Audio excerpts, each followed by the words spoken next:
Welcome everyone to my Dear Lovely Universe podcast. Here's Sarah V, and we are going to be talking today about living with acne and mental disorders. I'm really excited about this because I met Sarah at Coffee Cartel at a poetry night, and she was talking about these things that she had to overcome in her life. So I invited her to do a podcast with me today. Well, thank you so much for having me. I'm really excited to be here. Thanks. So let's just jump right into it. Okay. So, what age were you when you began, when acne became in the picture, and how has it positively and negatively affected your life? Okay, so I first got acne when I was about 12 years old, and kind of out of nowhere, I started getting this really bad cystic acne. And that was really hard because at that point I was surrounded by a lot of pretty people, people who seemed to have like perfect, flawless skin and just were gorgeous. And as an already kind of awkward kid, having that on top of it was just kind of devastating. And then I later found out that the reason I had acne at that point in my life was because of some food allergies. So once I started avoiding those foods, a lot of the cysts went away, but it very much still kind of left me with this, this inner insecurity, and it really started this whole lifelong thing of feeling insecure about my face and my skin. But I was dealing with it okay. And then unfortunately this past year, I got a really bad infection on one side of my face, which spread everywhere. And that's the worst I've ever had it ever in my life, and it was incredibly painful, and I've had to go to a lot of different doctors and things just trying to get back on track, get back to my normal. So that's been really hard too, just dealing with the medical side of it as well. So in that way it's negatively affected me, and also unfortunately kind of messed with my mental health a bit. One, because of the medications I'm on for my acne don't work well with my mental health. And also because, it's really hard when you wake up in the morning every day and you don't like what you see and there's not really anything that you can do about it, So in those ways it's been negative, but it's weird also because of that. It's kind of had a positive effect. Like this past 6 months where it's been the worst it's ever been, it was a kind of a humbling experience because it forced me to really stop caring so much. Because I realized I can't go out in public with makeup right now. I'm just going to have to deal with it and get over it and hope that people see me for more than my acne. And that was, I think, kind of a powerful thing because it forced me to look more internally and work on who I was as a person. And I became a lot more compassionate towards other people because definitely. I was dealing with something that was really hard. And so I wanted to be there for other people who were dealing with something that was also difficult. So in that kind of weird way, it had a positive effect, I think, on just kind of who I am and how I interact with people. Yeah, I remember when I was,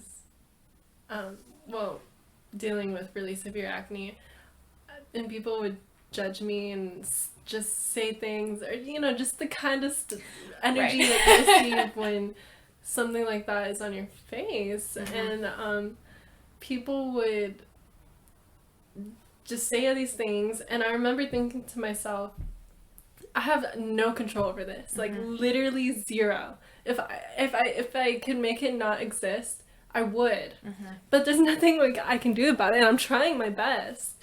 So it's like when you realize that there's stuff like that there's literally nothing like you can do about it, it made me a lot more compassionate too. Because you realize that people are born into certain situations and there's nothing they can do about it. Or, medical issues, there's nothing they can do about it. There's also, I think, something kind of powerful in acknowledging your situation and not letting it get the best of you.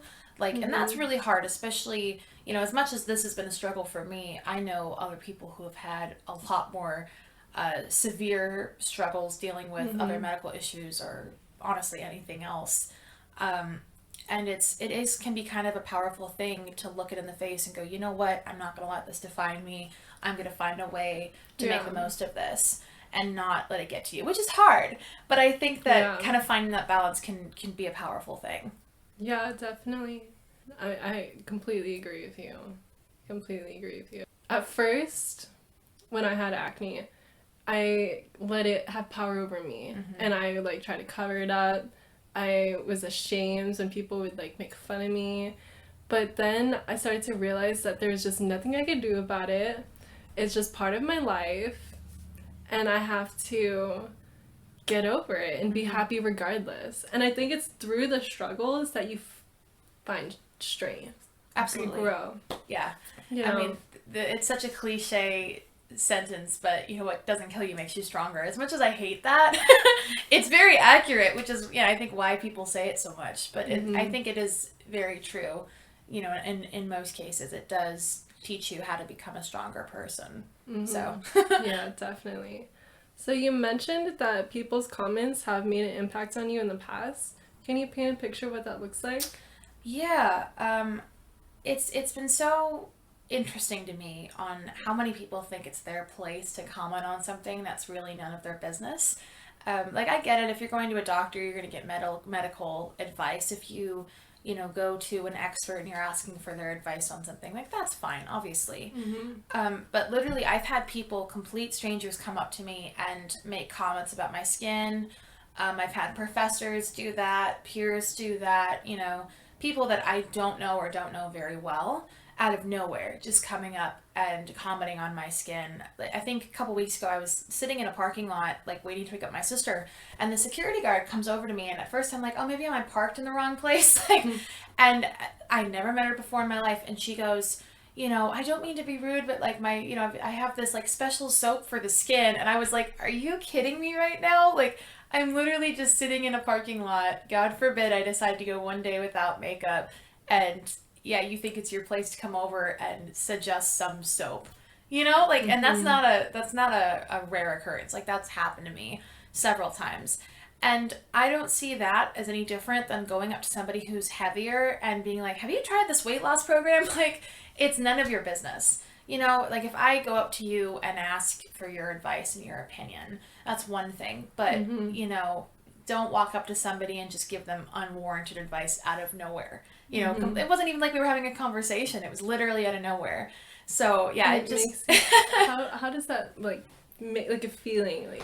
Oh, it totally shoots down your self-confidence. Like, especially, those are the days when I'm like, you know what, I'm not going to wear makeup today. It's not worth it. I don't feel like it. I just want to not care today. And of course, just when you're like, you know what, it's not that bad. Like, I don't think it's that noticeable. Like, it's not a big deal. And then someone makes a comment like that, it completely just changes, like, how you feel. At least for me, like... I was just starting to feel confident. I was just starting to feel good. And then someone makes a comment on it. I'm like, oh, like, when you look at me, that's all you see. All you see is acne. You don't see a person. You just see a problem that you think you can solve, which is not your place to solve. You know what I mean? So, yeah, definitely. Yeah, that's been, it definitely can have a negative effect on your self-confidence, I think. Yeah, I definitely agree. When I was younger and I was getting lunch with my dad at Whole Foods.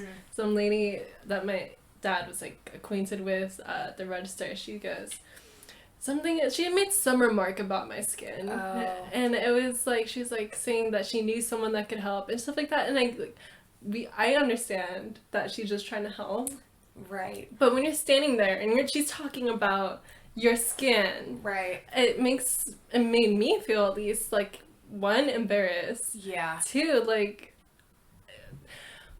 that, like, we could talk about how pretty my eyes are or my hair, something like that, but we don't need to keep talking about my acne. Like, I already don't feel, like, at the time I didn't feel comfortable with it, so it's like, to bring it up again, it's like putting more salt in a wound. Right, and is it really a good idea to bring up acne? I mean, I don't know how old you were when this happened, but is it really a good idea to comment on a teenage girl's appearance when we're already, like, so self-conscious and insecure? Like, anybody, regardless of gender, going through puberty, I think that's one of the most self-conscious points in your life, when you're trying to, hormones are raging and you're trying to figure out who you are, and when somebody, like, makes a comment like that, it can really mess with you. Yeah. Because you're not at a point of maturity where you can, like, take it and digest it and go, she was just trying to be helpful, like, it came from a good place. When you're at that point in your life, even now, I'm not quite out of that, where I still get, like offended when people bring it up, Yeah. you know? And I hope that I'll be able to move past that and take it with a grain of salt and handle it better. Like that's definitely something that I've really tried to work on. But yeah, it can totally, you know, when you say that to someone who's younger, it can totally mess with their self-confidence and self-esteem. Yeah. I think my recommendation for someone, if you want to say something to someone about something that's not your place and you just have to, Yeah. maybe ask them, would it be okay if I said something about your appearance or something like that? And if they say no, then respect that space. Right. But don't just dive right in. Right. You know? Or pro tip, if you don't know that person, maybe just kind of keep it to yourself. Yeah, definitely. So, because I promise you don't have the magic cure, because there is no magic cure. Yeah. It doesn't exist, or I would have found it at this point. Yeah, I think the safe rule is just keep it to yourself. Exactly. So what perspective do you have on your acne now? Definitely I look back at it and, you know, even currently going through it, and you kind of have to see it as something that's out of your control, something you're, you know, doing everything within your power to try and correct, but at the end of the day, there are things that are out of your control that you can't do anything about. And that can be something I think really instrumental in maturing as a person and learning about how to handle things in life that are beyond your control. Like, you know, sometimes stuff just happens that you can't do anything about, and you have to find a way to deal with it and move on and not let it completely confiscate your life, because what's that going to do? You know, like what good is going to come out of obsessing over your appearance all the time and constantly, you know, feeling self-conscious and letting that be the thing that defines you, rather than trying to look inward and going, okay, I can't really control my external appearance right now, but what can I do to improve as a person? Like, how can I treat others in a way that's more compassionate or a way that's kinder? How can I show myself loving kindness and be compassionate towards myself and, you know, come to a better headspace? How can I focus on other things that are more positive and constructive and actually do something good, rather than focusing on something that's out of my control? So I think that that's kind of the perspective I've learned to have on it, and I'm continuing to learn to have on it, because it's still an ongoing thing. But I think the important thing is just to not let it define you or completely control you. Yeah, I completely agree. So could you tell me a little bit about your mental disorders and what that's been in your life? Yeah, absolutely. So I've always had issues regarding that kind of thing from a young age. When I was younger, like really young, I had a lot of anger management problems. I would like lash out at people. Sometimes I would get like physically abusive, like as a young kid. And I didn't know why. Like, I couldn't control my emotions. Like, and I, you know, I obviously wasn't doing it to just act out and get attention. Like, I honestly could not control myself when I got really worked up and really upset. So when I was young, I ended up getting diagnosed with something called emotional dysregulation, which basically just means that the part of my brain that controls my emotions is more in control than the part of my brain that's more logical and would normally keep that in check. So it was like an actual diagnosable thing. But at that point, you know, my parents were trying to treat it and ended up sending me to a treatment program that gave me PTSD, which was very unfortunate and obviously not their intention at all. But because that was a traumatic experience, after that treatment ended, I was just like, I'm going to pretend that I'm fine, because I don't want to be sent to that again. Because I was too afraid to talk to my parents. And that was a mistake. Like, looking back, I wish I had just been honest and been like, this was not a good experience for me. I don't want to do this again. This isn't working. But I wanted to be fixed, right? Like, I didn't want to deal with this anymore. I wanted it to be over and done with, and I'm normal now. Yay! But that's not how it works. And unfortunately, it drove me to a pretty dark place. And I was kind of in and out of that place for about 4 or 5 years after that. And finally, when I was about 16, I caved and I hit rock bottom, and I was like, I can't do this anymore. Like, I don't want to feel this way anymore. I was dealing with anxiety. I was dealing with depression. those had both been like lifelong things. And finally I went, you know what? I will, I'll take medication. I'll see a therapist. I can't do this anymore. Yeah. And the minute I did that, things really drastically changed for the better. I finally got a diagnosis of bipolar 2, and just getting that diagnosis really was helpful. Like, I think labels sometimes can be a helpful thing because it helps you identify a problem or something that you're going through, and you can go, oh my gosh, that's what this is. And as soon as I got that diagnosis, I looked up online, what it meant and what other people's experiences were with it. And I was like, oh my gosh, like these people are just like me. Because at that point I didn't know anybody else who was dealing with any kind of mental disorder or disability. And, reading these articles online, I'm like, these people, all the things that they're describing as part of their normal life, that's exactly who I am. Like, that makes so much sense, and everything kind of clicked.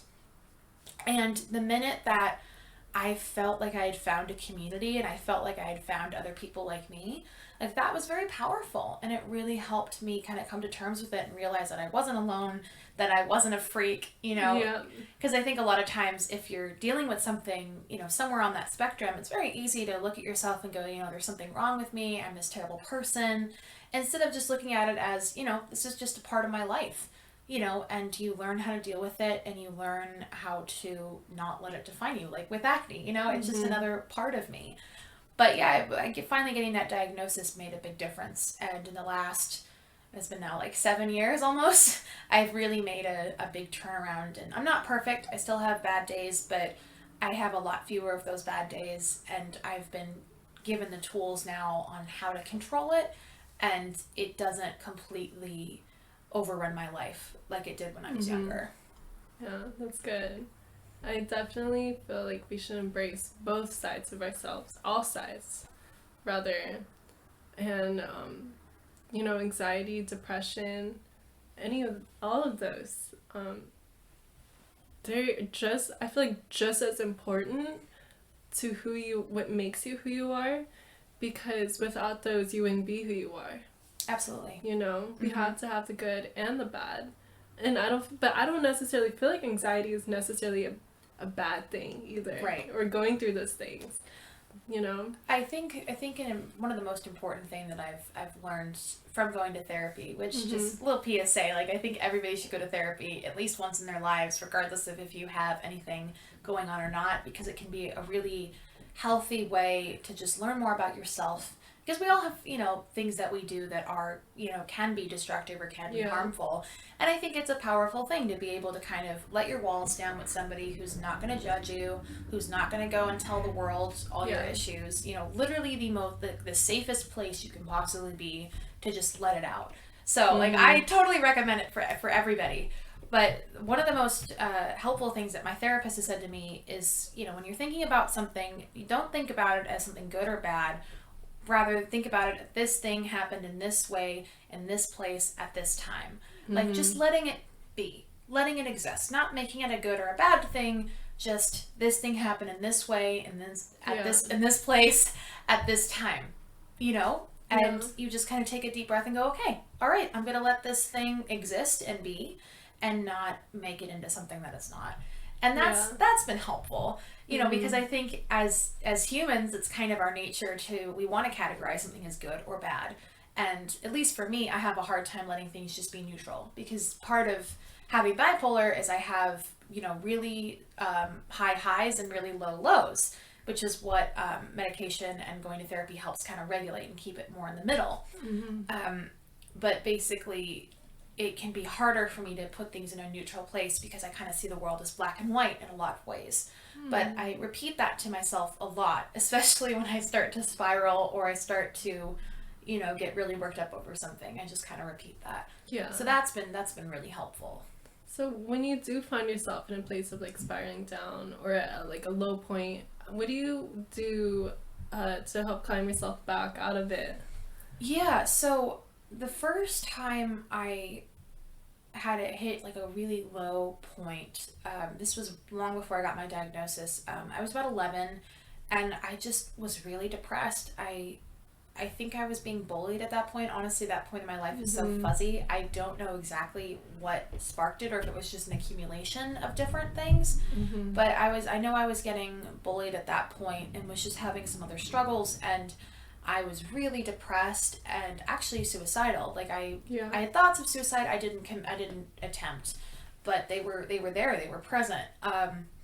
I actually remember sitting on the floor of my closet and planning my own funeral, which I look back on it and I have to kind of laugh about it. It's a funny thing or a weird thing to laugh about, but just because that's very different from who I am now, and I look at the difference from, and how far I've come since then. I'm so different from that little 11-year-old to now someone who's almost 21. It's been, almost a decade, and it's, I think, very cool to look back and go, I have made a big turnaround. Like, I'm much better and in a much better place now. Yeah. But what I figured out was that music was the most powerful thing in getting out of that place. Like, I'd always been musically inclined. Like, I'd been singing since I could talk. I grew up in a musical household.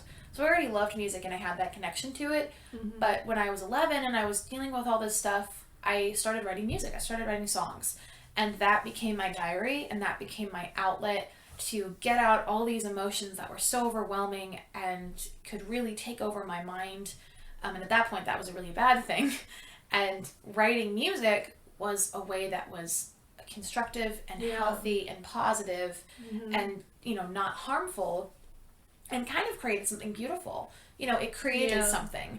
Definitely. Rather than just kind of letting all these things control me. I channeled them, I got to release them out into the world, and then I could kind of take a deep breath and go, okay. Yeah, definitely. All right, it's not as bad right now, So for me, songwriting became a really powerful tool in kind of getting out of that place. Yeah, that's great. I think something we mentioned before was writing in a journal or a notebook is really great for some people, and I mean, it's really helped me at certain points in my life, but sometimes it's kind of hard or challenging for me to, I don't know, write down my days. I don't know, I think it varies on the person, the time, the place, but recently I started writing poems, which I guess is similar to a certain degree, and I feel like if you're not comfortable writing in a journal, try writing poems or try writing songs. Try other things. Like, you don't need to just write in a journal. There's like lots of things you could do. Absolutely, yeah. And I actually didn't start writing poems until I think I was about 15 or so, maybe 16. And that became another way to channel my emotions and get out things in a more kind of unstructured form. Because as much as I love writing songs, and that's been really helpful, it is a different structure, and it's, a two-parter, right? You have to come up with the words and the melody and the instrumental and what accompanies it. It's, I think, can be more of an extensive process. Yeah. And with poems, you can literally put anything down and it becomes a poem, which is the cool thing about poetry. It can be whatever you want it to be. It's kind of unlimited, and there's no rules. There's not. I don't think there's really rules in songwriting, but there's absolutely no rules when it comes to poetry. Yeah. Which is great. If you just, if you're pissed off at somebody, you can just write down a bunch of angry words, and it's like, okay, all right, it's I got art. My feelings out. It's art, exactly. It's just another form of art, and I love it. It can definitely be really great. Another thing that I also really like about songwriting, poetry, I feel like journaling, it's really empowering in a way that you can either make it public or private. Yeah. But I feel like in general, songwriting and poetry is more of a public thing that we like to share. And by sharing that, we're not only empowering ourselves by releasing it, but we're empowering others when they read it and they feel not so alone. Yeah. And they can resonate with what we're saying. Yeah, going off of that point, I think, as far as with acne and with any kind of mental disability, whether that's, anxiety, depression, or something like bipolar, ADHD, etc., is there such a stigma around it? Especially, being in the era of social media where everybody presents these perfect lives and, perfect bodies and skin and whatever. And that can be really hard when you log on to Instagram or, Twitter or whatever, and everybody's living, seemingly perfect lives, and you're like, oh, I can't possibly live up to that. And say you're dealing with something like acne or a mental disability, and you're like, I don't know anybody who's dealing with any of this. Like, I must be the only one in the world who's dealing with this or is feeling this way. And you don't want to talk about it because it's not something that is easily talked about in our society. And I think it is very much a worldwide problem in most of the world, but especially in this country, we don't have a lot of conversations, one, about acne, and more importantly about mental health.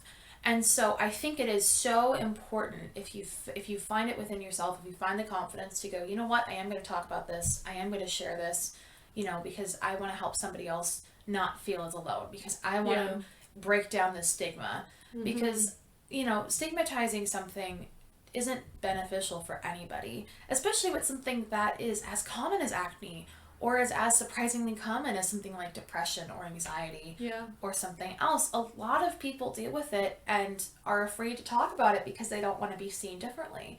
Like, before I was even diagnosed with bipolar, I mean, I'd hear comments about people saying, oh, this crazy bipolar lady, or making comments about people like that. And then, when you find out that you have that thing, that can be really devastating to think back on those comments and go, oh, if I'm open about it, then people are going to judge me. But when I was diagnosed, at first it was like, oh my gosh, like, people are going to see me differently. Like, I'm broken, which I think can be a reaction to finding out that you're different in some way. You're like, oh, I'm not normal, there's something wrong with me.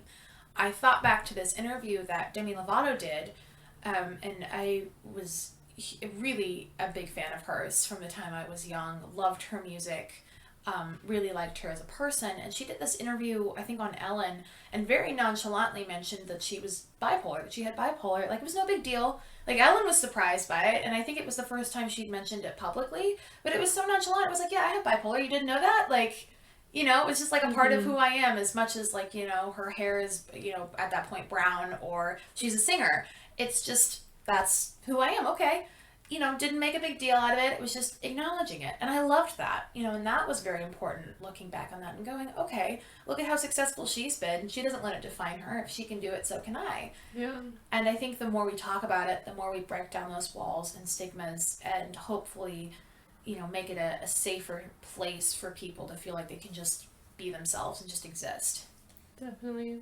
Yeah, I definitely agree.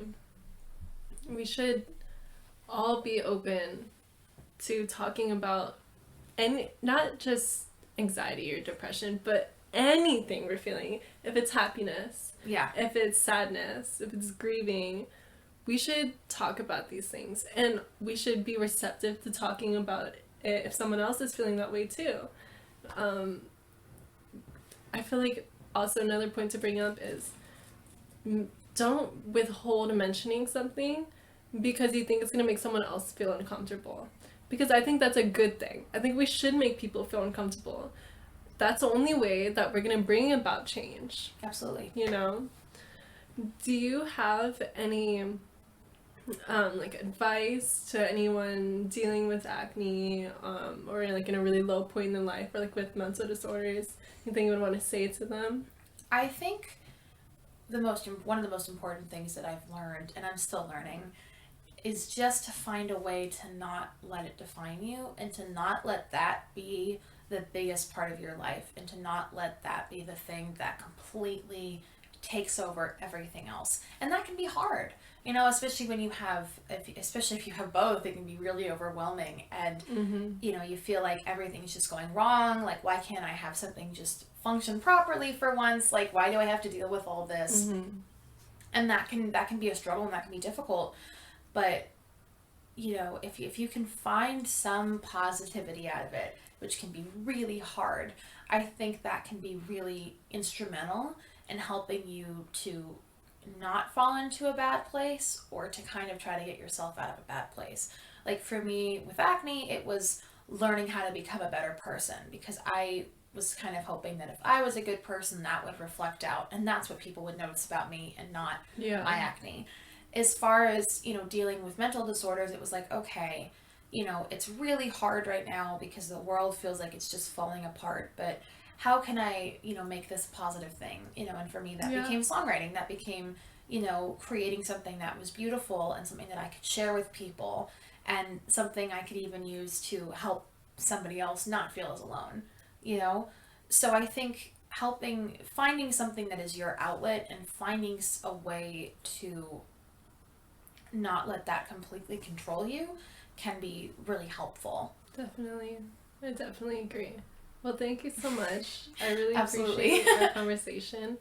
Would you like to share your Instagram or any of your social medias? Yeah, so I have an Instagram. You're welcome to follow me. It's at Sarah V Music. So Sarah with a H and then V as in Virginia. So feel free to follow me. I also have a website. The link to that's in my bio, and if you want to check that out, go for it.